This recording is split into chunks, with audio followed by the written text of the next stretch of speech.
take a walk on the woo-woo side with me. My name is Michelle Douglas and I'm an intuitive healer, coach and soul regression therapist.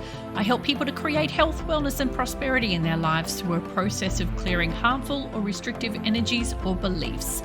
My ultimate goal is to empower you to create the life that you desire. For more information, visit findmysparkle.com.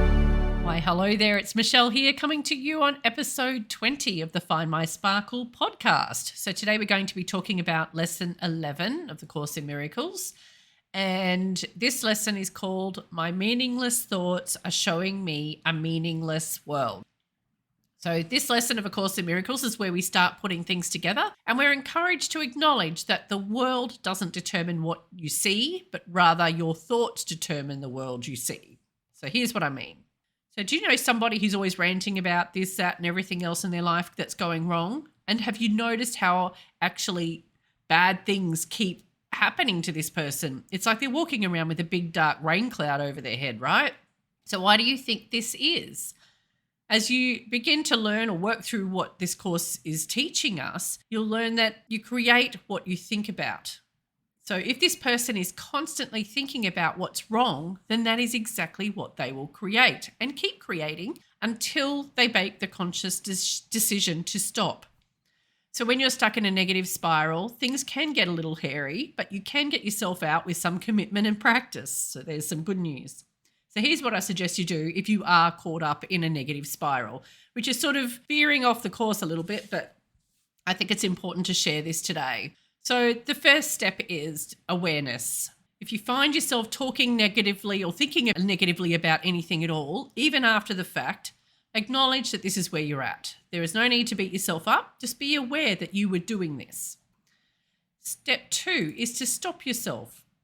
So after you've become aware that you tend to talk negatively about certain situations or things, the next step is to stop yourself before those words come out of your mouth or before you think them. Now, you may still think them, but you're no longer verbalizing them, and that's still progress, right? Step 3, I can't even speak today. Shift your perspective. If you're really wanting to make the change, this step, while a little more difficult at first to start doing, will change your life.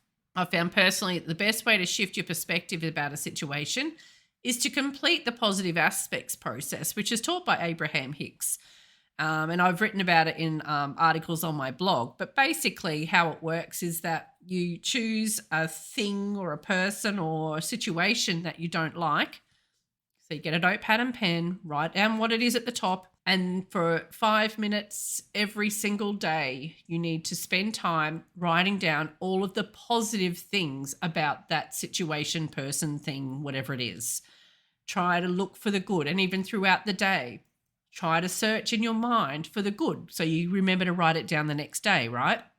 And if you do this constantly, what you're actually training your brain to do is to look for the positives in a situation, not for the negatives, which is what you've been doing up until now.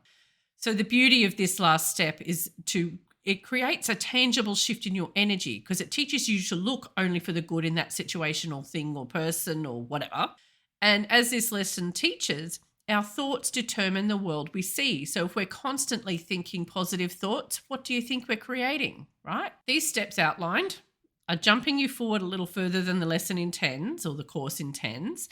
The lesson just wants you to be aware, not necessarily to do anything about it yet. But I felt it was important to help you to get started now because the sooner you grasp the meaning of this lesson, the sooner you will notice these positive shifts. The key is to be consistent. So if you keep doing that, you're going to start making shifts in that part of your life. Once you've shifted that one or turned that one around, you can work on something else that might have been bothering you up until now. So I'll leave you with that and we'll see you next time.